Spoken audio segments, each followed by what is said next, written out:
புன்னகை முல்லை புதுவிழி குவளை அழகிய அதரங்கள் அரவிந்த பூவோ உன் கன்னங்கள் ரோஜா கொடியிடை அல்லி நிறத்தினில் நீயொரு செவ்வந்தி பூவோ செண்பகம் ஒன்று பெண்முகம் கொண்டு எனக்கென பிறந்ததோ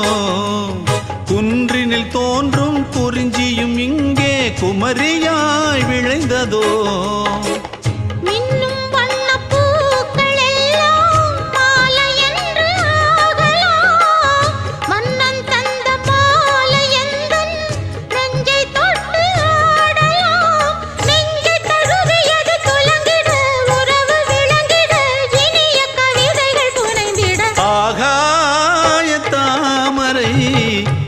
அருகில் வந்ததே